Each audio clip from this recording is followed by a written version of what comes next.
we're gonna go around the room and introduce ourselves and our department that we work with, because there's new faces. Start with Tim. Sure. Tim Leahy, District Ranger during the Butte District, it's the Beaverhead Deer Lodge now. Yes, Myers, fuel specialist, for the North Zone in the Beaverhead Deer Lodge, Jason Willoughby, Forest Service and Fire and Aviation Training Specialist. I'm Forrest Nelson, American Red Cross for Southwest Montana. I'm Caldwell, Operations Planning Supervisor in Northwestern Energy. James Sparks, Division Manager, Northwestern. Steve Northwell, Race Consulting. Doug Conway, Butte-Silver, 911. Zach Osborne, Butte-Silver Fire Department. Tom Rolich, Butte-Silver Health Department. Jim Keenan, Butte-Silver Water Utility. Ed Lester, Butte-Silver Sheriff. St. James, Emergency Medical Safety and Industrial Hygiene. Jessica LaProuse, Butte-Silver Emergency Management. Paige Rain, IT Director, Butte-Silver. Zach Gleason, Butte-Silver Public Works. James Olet, you Silver Bow. Lisa Carey, Emergency Manager for Butte-Silver. Oh, yeah, we should. There's quite a few online. Kelly, can you hear us? Would you like to introduce yourself? Yep, I can hear you. Kelly Cosby, REC Silicon. Kurt Markoller. Yep, I'm here. Kurt Marthaler, Butte School District. Kurt normally chairs the meetings, but he has to step out about 12:20, so he's just listening for a bit. Marty Whitmore. Yeah, hi, I'm with the National Weather Service in Missoula. Nick McGree. Hello, Nick McGree, A1 Ambulance. Nikki. Nikki O'Connell from Montana Precision Products. Jason. Jason Parrish, Butte-Silver IT Department. Is there anyone else I can't see? Oh, yeah, there's a lot of people. Jim Cabbage. Yeah, Jim Cavish, Butte-Silver Bowl. Jeremy. Yeah, Jeremy Fliggy, Montana Resources. Mike. Mike Stickney, Montana Bureau of Mines and Geology.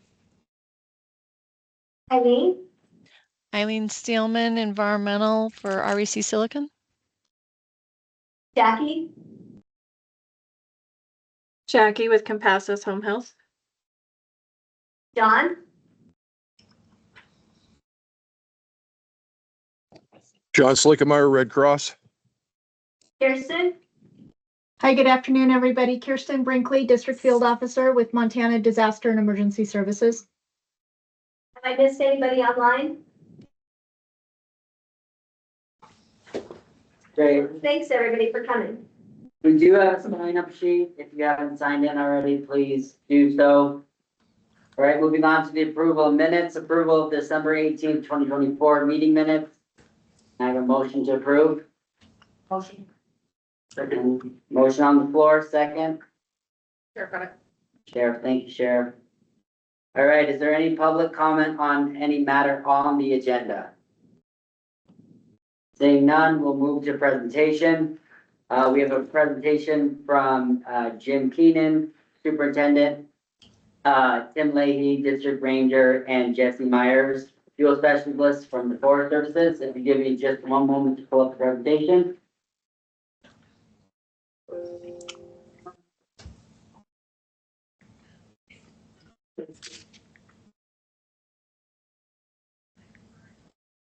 Does anybody need to sign in sheet?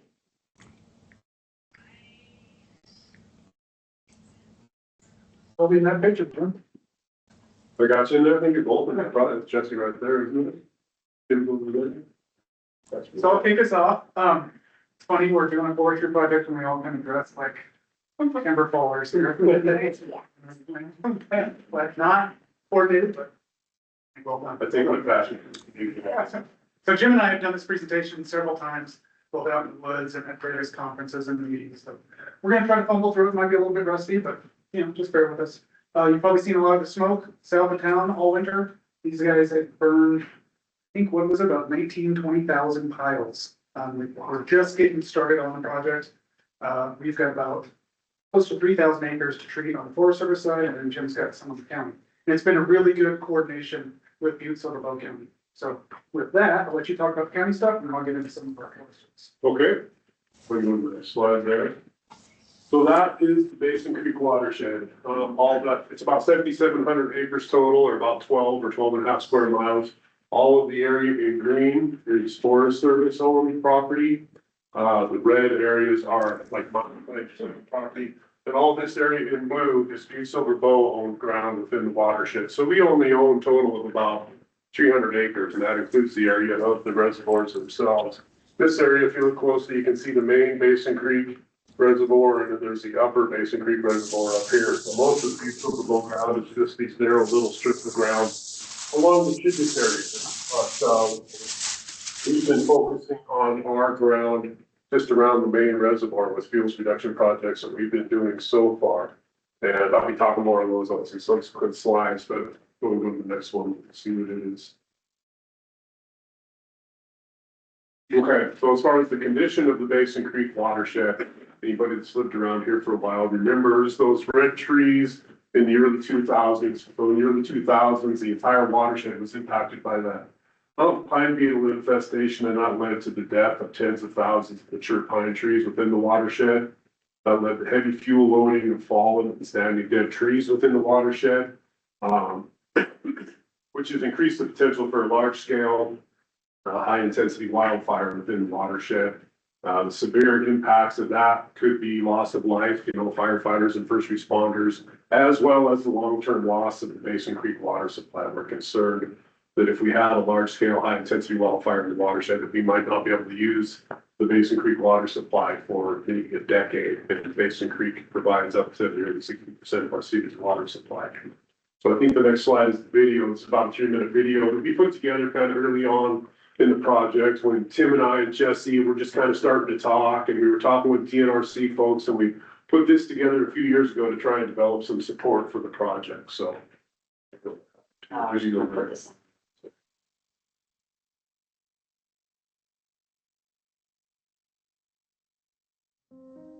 In an effort to provide a reliable source of water to a thirsty mining industry and a growing population, construction of Basin Creek Dam was started in the spring of 1892 and completed in 1895. In 1897, construction of a second dam on Basin Creek was initiated a little over a mile upstream of the original dam. For over 100 years, the Basin Creek reservoirs provided Butte with a pristine and economical water supply that provided around 40% of Butte's drinking water. In the early 2000s, the entire Basin Creek watershed was impacted by the mountain pine beetle, which led to the death of tens of thousands of mature pine trees around the Basin Creek reservoirs.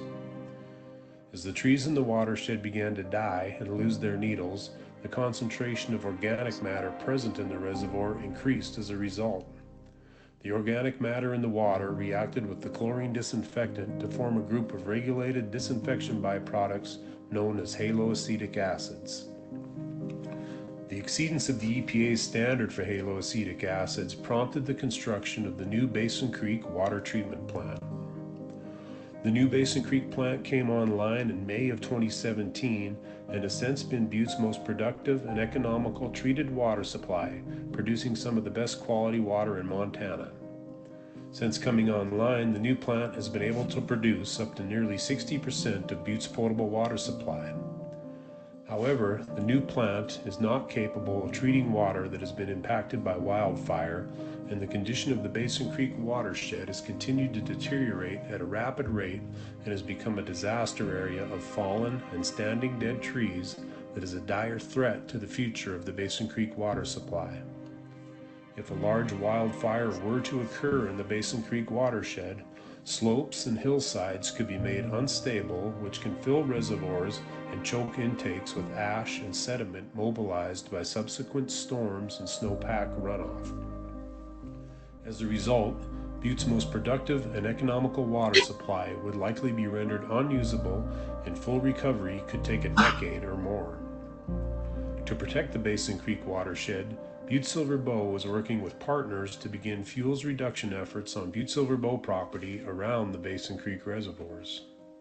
However, Butte-Silver Bow only owns a narrow band of property located around the reservoirs and their tributaries, and protecting the water supply will ultimately require a much larger effort in the watershed. The project will likely have to be accomplished in phases with different grants at each stage and coordination between the Forest Service, Silverbow County, and other partners. The project will aim to complete fuels reduction projects on at least 40% of the watershed to protect Butte's most pristine, productive, and economical water supply for many years to come. So one thing to note, we got a lot of things going against us up in the area, not trying to operate the city's water. The soil that's in the area, it's a decomposed granite, which is one of the most erodible soils that we have around here.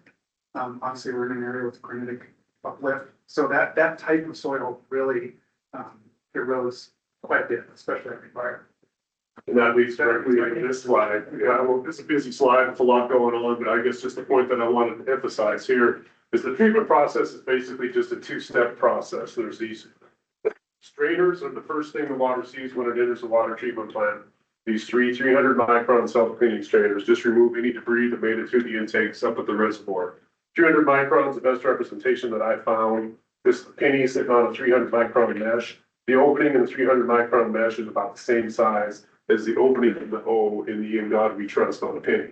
So it's not hard to imagine that all that soil that gets mobilized after a wildfire with runoff and snowpack melt would plug up those strainers. But then the next step in the process after the strainers are these ceramic membranes. There's 412 of these ceramic membrane modules in the water treatment plant. This is a cutaway of the inside of one of those membranes. The pore size inside one of those ceramic membranes is 0.1 microns, or 3,000 times smaller than the opening in that hole in the penny. So it's just the purpose of this slide is just to demonstrate that it wouldn't take much to plug up that treatment facility to the point where we wouldn't be able to get any water through the treatment facility after a large scale wildfire. Yeah. No, I just want to say the microphone's kind of in the back of the room and not up at the front of the board. Just to let you know, to maybe project so people can hear okay on the. He projects pretty good though, so. All right, so now I'm just going to spend the next couple slides talking about the work that we've done on county ground within the watershed. So the origin of this project goes back to late 2019 or 2020 when we all started meeting up there and trying to bring our problems to the Forest Service. 2020 is when I arrived, October 2020. I think 2 weeks later, I got a call from. Yeah, it's like, come look at what we've got going on, and Jesse was along, and I think Jesse gets the credit for spotting some aspen in there, and that allowed the Forest Service to pretty much go to work right away, and I'm sure you guys will be talking more about that, but them having that ability to go to work right away on their ground provided the adjacency that we needed to pursue some grant funding through Montana DNRC, through the Montana DNRC Hazardous Fuels Reduction Program. So our first two projects were on the east side of the main reservoir. This one's to the north end, right up by the dam. I think we started this one in the winter of 21 and finished it in the spring of 2022. And then we completed this project directly to the south of that one in the summer of 2022. And for a slide coming up with a few slides, just this little area right here, I've got some pictures of kind of before, during, and after the fuels reduction project that are pretty interesting. So gotta remember that little area there. And then just this past summer, go to the next slide. With a grant through the USDA Landscape Scale Restoration Program, $255,000 grant award we received through that program. We were able to do another 89 acres of Butte-Silver owned property on the west side and north end of the reservoir. So that was just completed this past summer. It's all been cut and piled, and we'll be burning those piles over the next few years. So we can go to the next slide, James. So this is that one area that I was talking about a couple of slides ago. This is the before picture of a north-facing slope on the east side of the reservoir. And then go to the next slide, and there's a picture of that same slope right after the piles have been, all that standing dead and deadfall have been cleared and piled. And then the next picture is a picture I took yesterday of that same slope. We're actively burning those piles. So you can see, if you look at that one and go back 2 slides and look at the before and after, it's pretty dramatic. And then if you have any wildland firefighting experience, which I know we have quite a bit of through Forest Service guys, this is difficult to fight fire in. Difficult, dangerous. The fire behavior is just, you can speak to that actually. Yeah. You get there. I can't. Yeah. We'll get to the road. The case report. I think that's pretty much the enemy stuff we have on the county ground. There you go. So we started a project back in, we started talking in 20, really kicked off our project in 22. This is everything we're doing on the Forest Service side. You can't quite see, green is where you're heavier to lodgepole. We're calling that salvage, really just cutting all the lodgepole out of there. When you get into some of the drier aspects, it's more dominant Doug fir. That's more of your standard Doug fir thinning. And then the other challenge of this project, everything on the west side of the reservoirs here is what's called the inventory roadless area. That's a designation within the Forest Service, which just makes it, it's not that you can't be working there, it just makes it a little bit more difficult. And it actually is legitimately roadless and very difficult to access. And then this red line that you have around here generally follows the Continental Divide. And that's a fuel break that we have. Not gonna stop any fire, but the thought is there, if you get something that starts down on Interstate 15 and coming up to the watershed boundary, that's an area where we can engage with retardant and firefighters to try to hold the fire before it gets into the watershed. And I don't even know what's next. So, every slide's a surprise. So this isn't the first project we're doing in this area. That's why I have this map up here. Everything in purple. That's what we're currently doing. That's the smoke you've seen south of town for the last weeks. This blue up here is a project called South Butte. That was a timber sale that was done back in the mid 2000s. A lot of this red crosshatch, that's some aspen work that we're doing. We have a environmental document that allows us to treat aspen anywhere on a forest that we see it to promote aspen. The side benefit of that is we also get field reduction done. And then this other one around the lime kiln, Roosevelt Drive at the Blacktail headwaters, that's ongoing. That was some burning. We actually did that. That was 2 years ago, right? 22. And we were doing prescribed burning right up to folks' house. And I think we actually had Butte-Silver had some firefighters up there helping us. So quite a bit of work going on. You got the watershed, you got wildland urban interface, a lot of recreation, just a lot going on south of town. Okay. So work accomplished to date. I've got acronyms in here. I apologize for that. We executed what's called this is your GNA. That's a good neighbor agreement. What that allows us to do is we enter into that with Montana DRC. They're the other leg of this stool here that's really been critical in getting this work done. And it allows them to prepare and administer contracts on federal ground using state contracts. So for us, it gives us a lot of extra added capacity.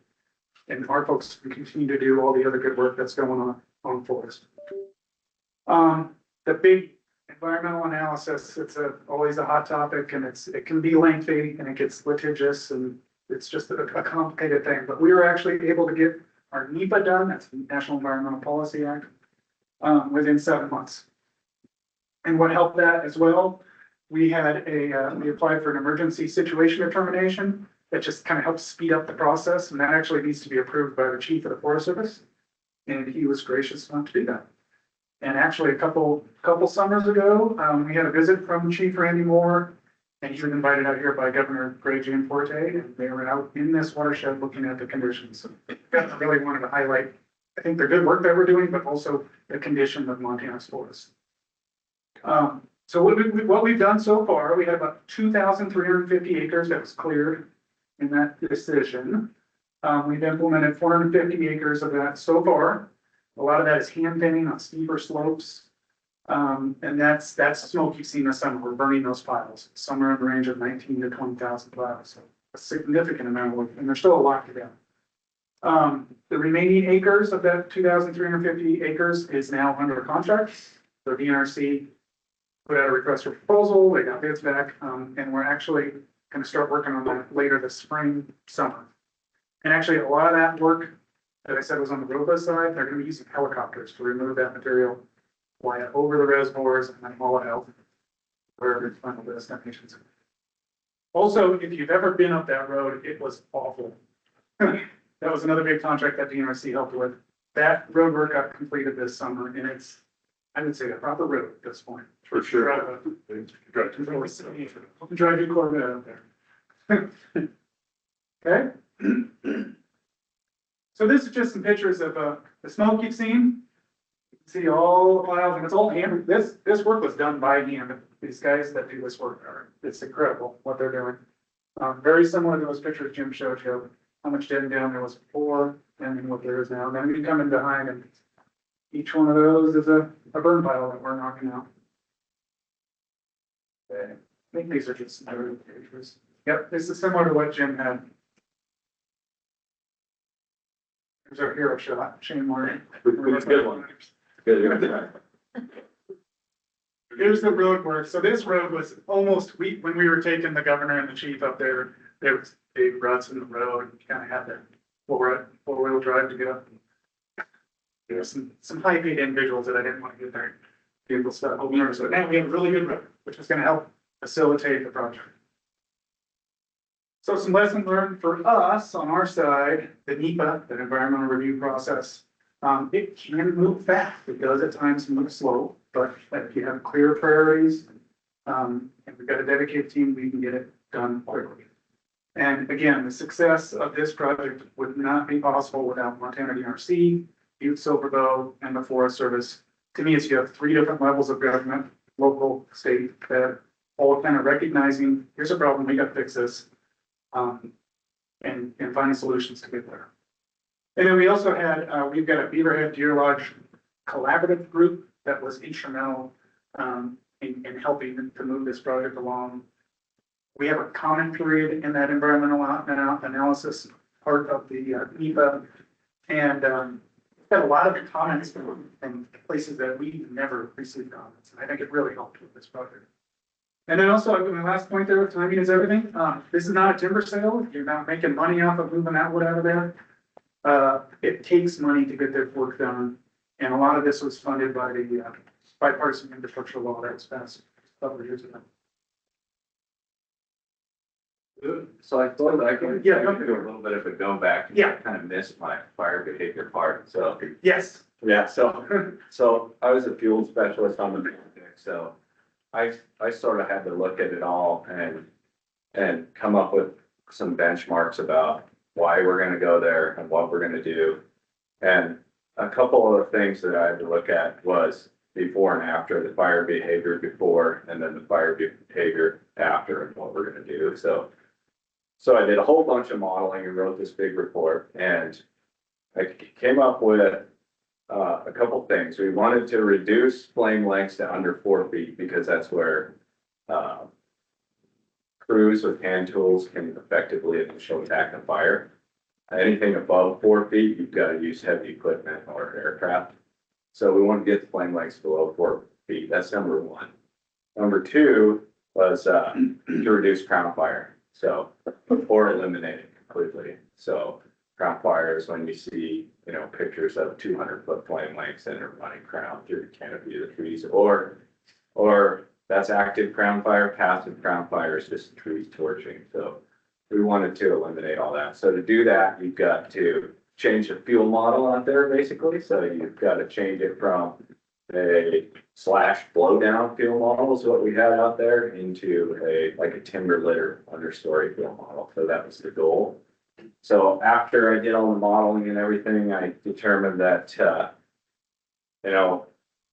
actually beforehand, on a 90th percentile day, which is 10% of our days, our hot, dry days, a fire start out there, everything would be above 4 feet flame lengths, and everything would transition to crown fire. So that was pretty, apparent. You look at it out there and you're like, fuel loading is like, chest knees throw down everywhere. So it's gonna happen. So if I can jump in. Yeah. So that's that condition, what he just described, the ability to get into the crowns, doesn't just exist in the Beeve watershed. That's really everything south of town. It's all, It's that condition is in a lot of our forests near town. So yeah, keep that in mind, because we want to talk about Blacktail Canyon and fire we had last summer. yeah, and that was, as it was mentioned that the bug kill, the early 2000 bug kill, what happened is that's all come down on the ground now. It's all about continuity of fuel. So if you have horizontal continuity of fuel, like think of them 2 matches, you bring them together, they're gonna eventually light when they get close. It's the same concept. On the ground, you've got that horizontally, and then sunlight comes in after the trees fall, the grass grows up, the trees grow up. So then you have a ladder field, which is vertical continuity. Then once it gets back into the ground, horizontal again, so. So you have that. So after our treatment, we went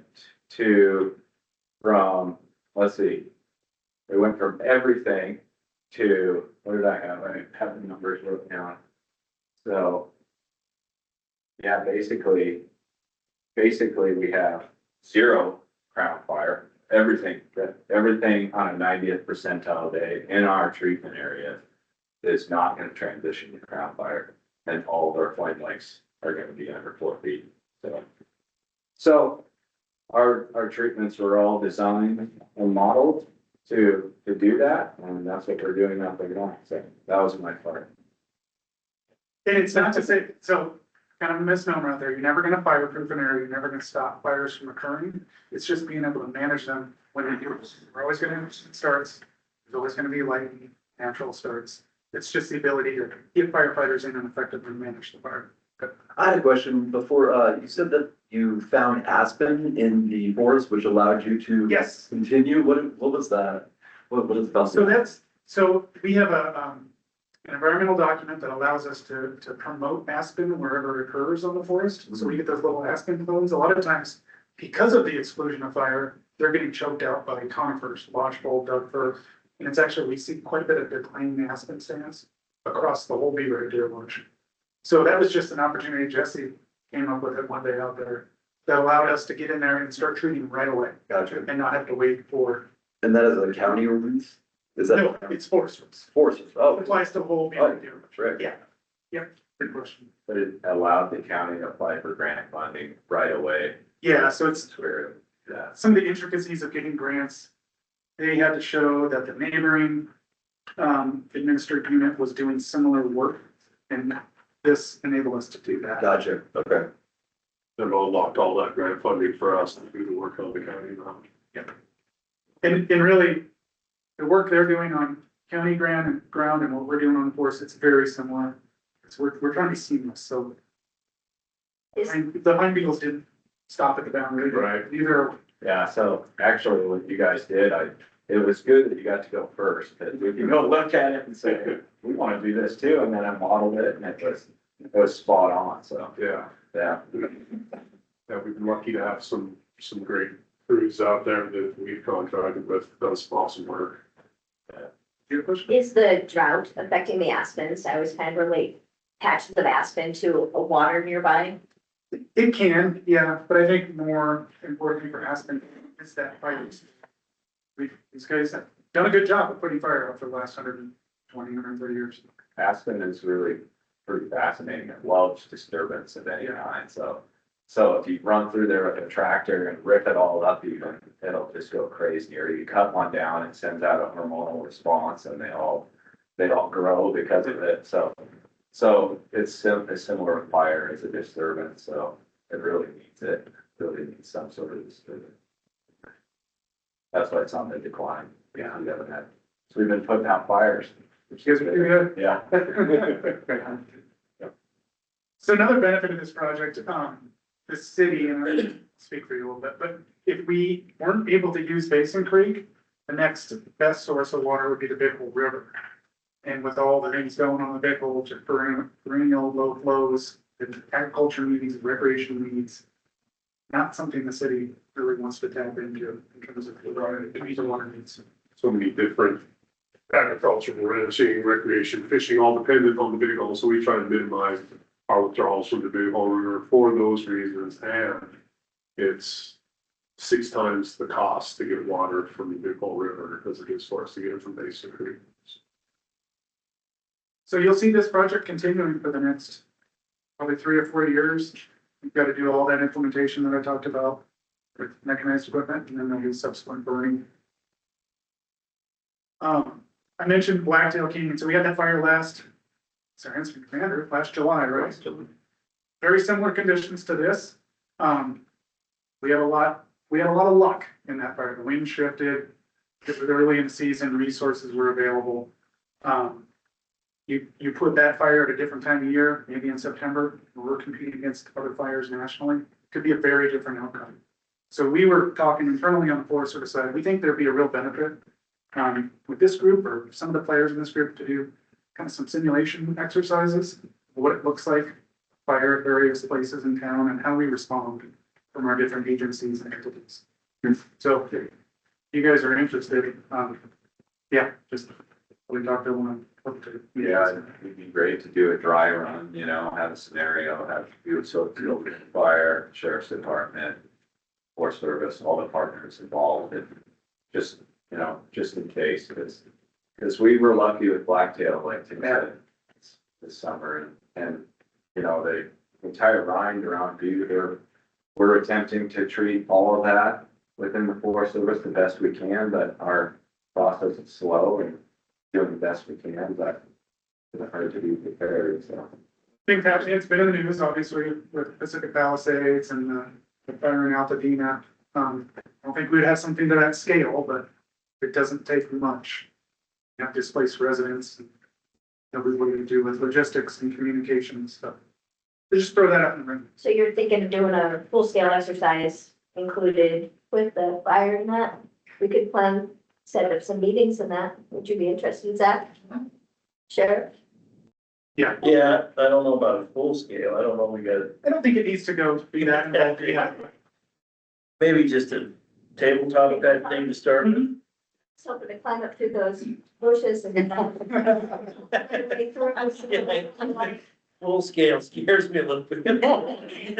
Start small, see how it's, and it just, because Blacktail worked out, it was really, these guys did an awesome job out there, but there's a scenario where that doesn't work. And it has a different outcome. So what does that look like? No, Jason's expression changed greatly from the start of that until 3 or 4 days later, with a whole different Jason. Friday night wasn't much fun. But it's just good to plan for those things. Make a plan and it sits on the shelf and then use it, that's great. Jim and I have also been talking about doing exercise for the dam. Again, it's been about 5 years since we've done that, so we'll just have to get a schedule set up. Yeah. We're all good. I was just gonna ask on that, am I to understand that dam's 130 years old then? Yes. So, how But it's in really good shape. We just did a $4 million rehab on that. Okay. This past year, it's just completed, so. It's still designated as a high hazard dam it's one of 4 high hazard dams that we operate for our water system, but that doesn't have anything to do with the condition of the dam. That has more to do with the downstream risk. It could be a brand new dam and it would still be a high hazard dam. But yeah, we just spent a bunch of money and just did a full rehab of that dam, so it's in good condition.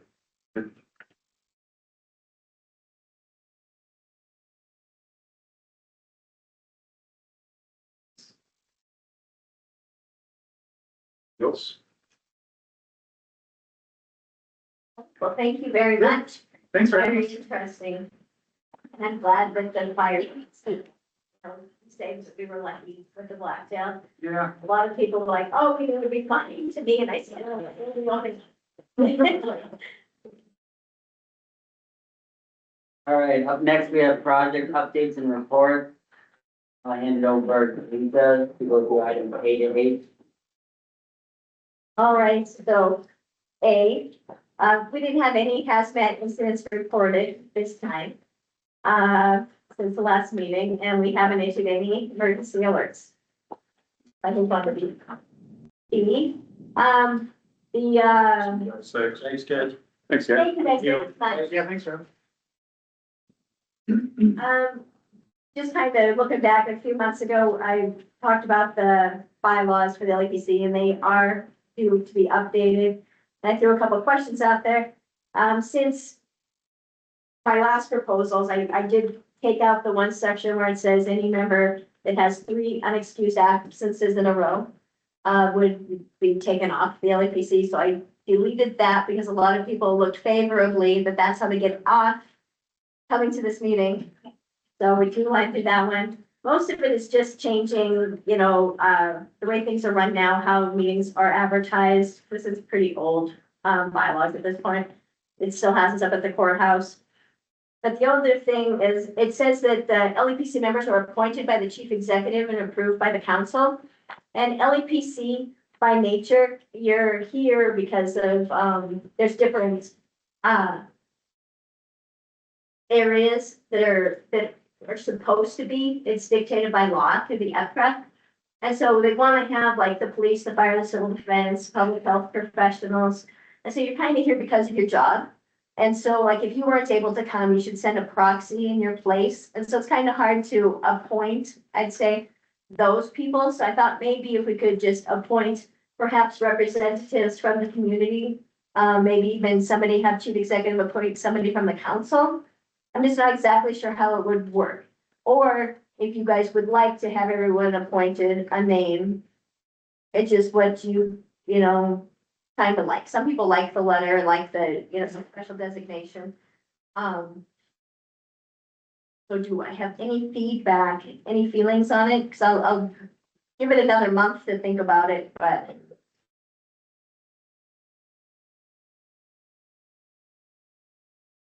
This is where I do a long pause. So that's just really my last thing to update is whether or not we get appointed for 3 years, or if we just have JP or the chief executive appoint maybe 5 representatives from the public, like at-large members, and maybe 1 from the council of commissioners. And it kind of gives a more of a reason to come, I suppose. All right, so then the next thing on here.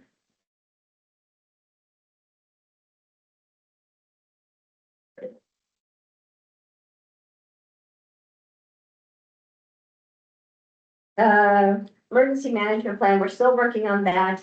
We did lose a committee member for helping go over those, Kristen Wonky. So if anybody would like to volunteer to help us out editing this document and giving us some feedback to bring forth to the LEPC would be great. And as far as the all hazard mitigations plan, this is something that the state is running, and you've heard me talk about it for a few years now. They have the main plan, and then each, after the main state plan as a whole, they divided it into 3 sections, central, western, and eastern. And they are just now bringing forth the western annexes. Butte-Silver has an annex under the western section, and I've asked them, I've lost access to it online to get to from where they made some updates to the Butte-Silver annex, so I could show the LEPC. But right now it's in a review process. It's either at the state or federal level. They haven't told me exactly where Butte is, but the western region is in the process of being reviewed. And they said lately that these BRIC grants are going out, and for annexes that want to qualify for applying for a BRIC grant, it has to be approved. And they said that they were talking about possibly getting a pre-approval from the local levels and the state levels on this plan, our portion, the Butte-Silver annex, and that would also be the Walkerville annex. They'd be included with that. But they haven't given it to me yet. So there's a chance that we might need to review it if we want to put in a BRIC grant. So moving forward a little bit with the grant updates, when it comes to the state Homeland Security grants, there's one project that was under consideration for a BRIC application, and that would be the fence around the water treatment facility for around $197,000.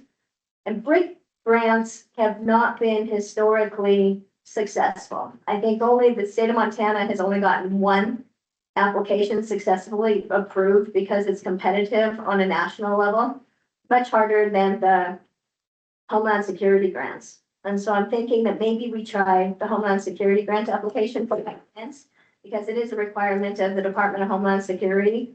So, and they've changed some of the formatting of and the scoring criterias of the Homeland Security grant program. So we'll have to see how it would score. Under the old format, it probably wouldn't score really high because it doesn't really help other jurisdictions. It's not something we can share with other people. So I don't know how our points would go toward that application, but if they changed it enough, maybe we'd still be okay. So February, I'm gonna still ask. I've sent several emails and left some phone messages and haven't heard back from the mitigation department at the state to get a copy of what Butte-Silver's annex looks like to be able to show you guys to see. I think it is pretty well, you know, done, and it just has to be for FEMA to do the approval. But it would be nice to see it. it's been a few years out there anyway. The other things for the Homeland Security grants, as a drone for the fire department, and search and rescue was interested in a drone as well. But I need to find out, if that's something that I could maybe have one project for drones that would go to help both, but see, fire and law are different in the eyes of this grant program. And so I don't know, I think they consider it two different projects. So if that were the case, and if one of them wouldn't be favorable, I'd go toward the fire department because their funding sources, they don't really have the funding to buy their own drone, where perhaps search and rescue might. Might be better since they've got that. What is it? Well, they did just purchase a drone. I think so. I don't remember the funding source, that vehicle, but weren't they just got the They get a One bill, mil? they get 1 mil every year for equipment and NC fire? expenses, so they get, it's $101,000 or something. Yeah, see, that's where I kind of, think that it would be nice to help them out, but I think that they have funding and fire department doesn't have the funding. for it. Whatever the value of the mill is, I guess, is what they get, so I think it's around 100,000 now. Yeah, and with the Homeland Security grants, the LEPC does have to rank the proposals, what our priorities are before we submit them. And so it's important to talk to you guys to know exactly, what your interests are, what you think we should be doing with the applications, because you guys get the ultimate vote, and that does count toward the scoring of the applications. As far as the grants that are out there, just really quickly, I've been working with Craig. He worked with his department to find how we can use the remaining about $63,000 in the cybersecurity grant that's out there. And so then we gave the information to Jessica, and she's put together a change of scope request, and she's waiting to hear back from the state on that. And we have a meeting with Tom Dunn to go over the all 911 center coming up here. And then I've met a couple of times with the fire department over the alert system that we have approval for, and that's just in the very beginning phases. So for moving them forward to training, James is going to has training for law enforcement department coming up. Your certification for your AEDs is up. Do you want to talk about that at all? Yeah, next week, we're gonna just be doing 4 quick refresher classes. I think they wanted them to make sure that they got a certificate, so they're gonna be certified through the American Red Cross in their AED refreshers and tourniquets and direct pressure, so extremely. The other thing is we have some battery IQ courses coming up. It's through the fire department, wanted this training to come in. And the battery IQ is for lithium ion batteries. And we're gonna have 3 different courses come through. One of the courses is technician level training, so it's only gonna be for the hazmat technicians for Butte-Silver career fire. But the other 2 courses are 4-hour courses, and one's gonna be during the day and one will be in the evening.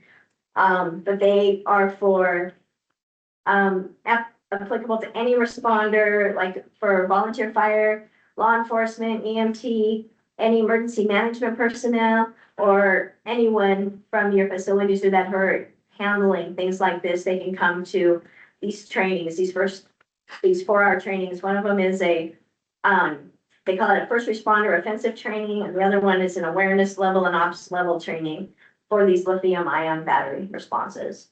So there's going to be March 24th, 25th, and 26th. So we'll put out some flyers for that as soon as we have them made. Moving forward, iPods, that is the alert system, the integrated emergency alerts that go through the cell towers or through the EAS. The WES goes through the cell phone towers, and the EAS goes through like an alert across your TV screens. Butte-Silver, we have that set up now. We were approved and set up, and I ran a test, so it appears to be working. And then I already talked about the 911 project. I've done a lot of talking. You want to pass it to health? Yeah, would the health department have any updates? I'll just give you a little bit of update on, we're in the middle of our flu season.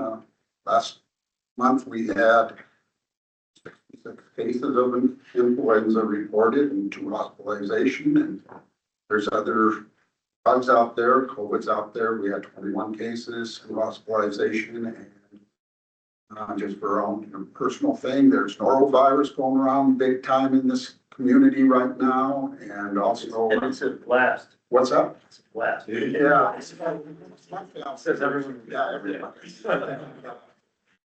There's a rhinovirus out there too, going around too, so there's a lot of bugs. What's that? It's a bad. Really bad cold. It's a bad cold. Rhinovirus. Taking it for everything but that. Yeah, so I mean, there's a lot of stuff going around in the community right now, so. So if you're I sick, mean, I'm stay gonna home do or wear a mask. the wash your hands, if you're sick, stay home, all this stuff. I mean, it doesn't matter what you have. If you're sick, stay home. How did your vaccination clinics go? They went well, so. Good turnout? Hopefully, and it's still never too late. If you haven't got your flu shot yet, get your flu shot. Jennifer, do you have anything for the hospital? We just updated all of our hazmat decon training, so staff will get with you guys. So I'm gonna put my team through all hazmat awareness, and then I got them for operation level 1 and 2. And so we follow the OSHA guidelines and years. And then with the Center for Domestic Preparedness, so I'll put them through their paces, and then I'll start doing the live classes. And then this summer, we would like to set up the tent at some point, just to pull it out. And then run one scenario, which is the tent, to walk everyone through it, and then I want to do the shower, for the internal shower, just make sure everything's functioning and they know how to use everything, pull everything out of the shed. So hazmat will be a focus, again, this year. We have our pediatric ready assessment next Tuesday with the state, just so we're a pediatric receiving facility, because we are the only acute care facility that services Southwest Montana. So we're working with the state to make sure we have everything that we need, through the pediatric, readiness component for trauma and emergency management. And then we have 7 more shutdowns coming up for our switchgear project. So thanks to our Northwestern partners, because those are long nights that they're spending with us. So each of our shutdowns is at minimum 12 hours. We've gone into a couple 18 to 20-hour nights. We supply our command center with really good food all night, but we have 7 of those coming up before the end, or between now and the first week of March. That project goes till September. Once we're done with that, we're changing out the generators too. So we're into electrical shutdowns and replacement gear for the next 18 months. They're big projects and big shutdowns. That's my full scale exercise this year is electrical. And anything else, I'll take any other training, but I'm gonna go for that for my full scale. Gary? Hey, you know, we're pros at this point. We've done 9 of them so far, so. The staff is well versed in the command center and what their roles are, so. Well, great. Then, for sheltering, under sheltering, you have the introduction of Ben Reynolds. He wasn't able to make it though, but he sent his deputy, Forrest Nelson. So that's very nice. We had a little bit of a gap in there, with the unfortunate passing of Rob. So, but now it's nice. We met Ben and Forrest up here in a sheltering meeting we had with the health department for the clean air shelters. So it's nice to have, continuation of the work that was done there. Absolutely, yeah. We were moving along really well with our sheltering, and then that unfortunate thing happened. And so I was happy to hear that's the same people, so we're not gonna have a big shift. I'll give you a little bit of an update on the study that we should have that information done with Montana Tech about the 3 facilities they looked at for indoor air shelters.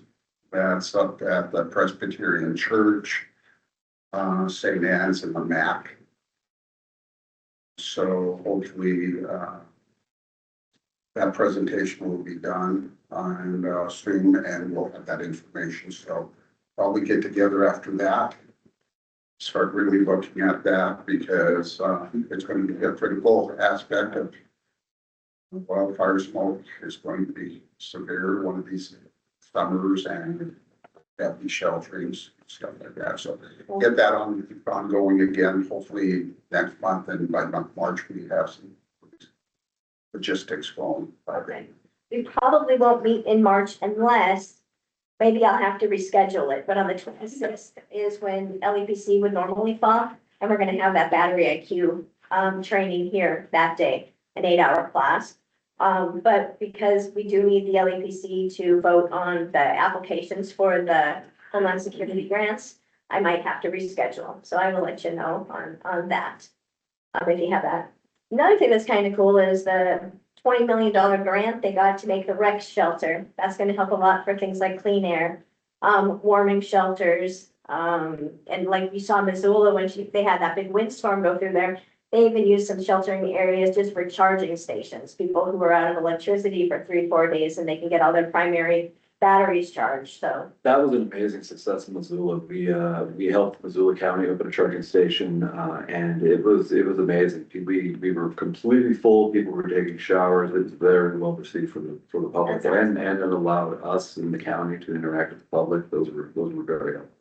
I think that was about like ventilators or, BiPAPs at home and medical equipment. That was just so huge, especially if they lost power. Yeah, we were kind of shipping that to St. Patrick's. They were kind of the qualified personnel, but yeah, it was a big concern. So we had at least a place where you could bring in and plug things in. We were having people come and like, hey, can you hold my medicine? And I'm like, well, I don't know about that, but so that's not improved, but like we did everything we could to help them out, and we had our volunteers were very, very well and happy to do so. So those were very successful. A windstorm was something else. I think it was the first time for Montana. Oh, again, I forgot Marty.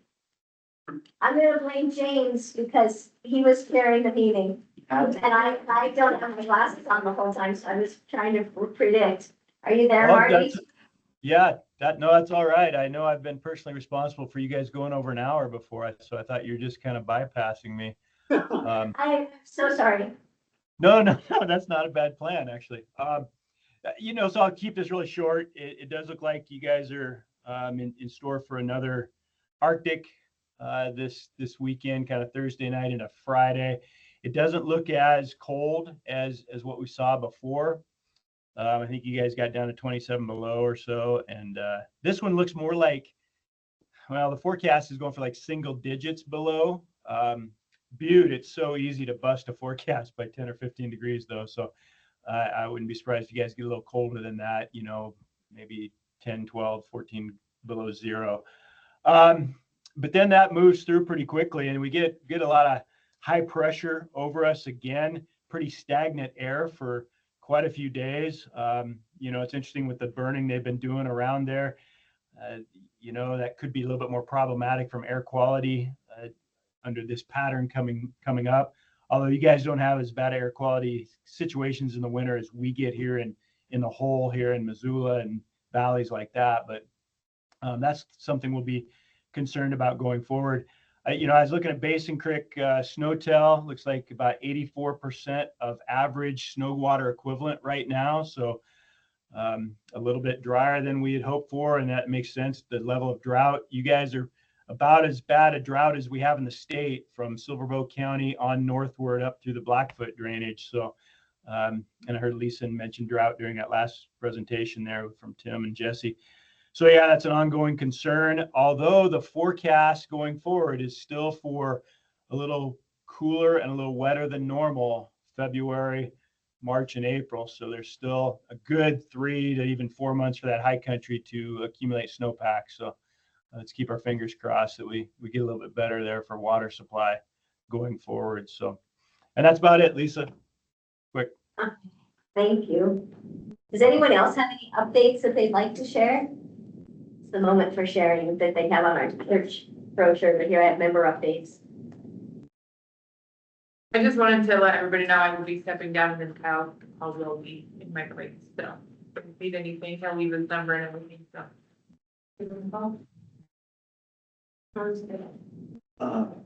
The Red Cross will be starting our CPR, training CPR, Red Cross CPR initiative. So if anyone's interested in the CPR this year or getting like your schools or just organizations trained in CPR, we would be more than happy to assist. This is your first meeting here. I just want to let you know that James is certified first aid CPR trainer, and he's had a goal set with his department to train all the Butte-Silver employees, and I think there's over 100 that have been certified so far. And he's going to go through and certify, do the training for the police department here next week. try to get all their certifications brought up to date. That's super. Yeah, that's good, but it's good to know. Yeah. We talked about going outside of Butte-Silver Bow, but there's always the concern of, Me dying. no, he can take it, he's good. But, competing with, regular businesses, government shouldn't compete with business, and so we have to make sure that we're not, doing something that somebody's already providing. Anyone else have?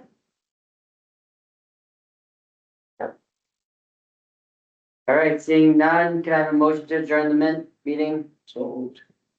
Second? Second. John. All right, meeting adjourned. Thank you, everyone. Thank you. Thanks. Thank you, everyone who signed in. Thank you.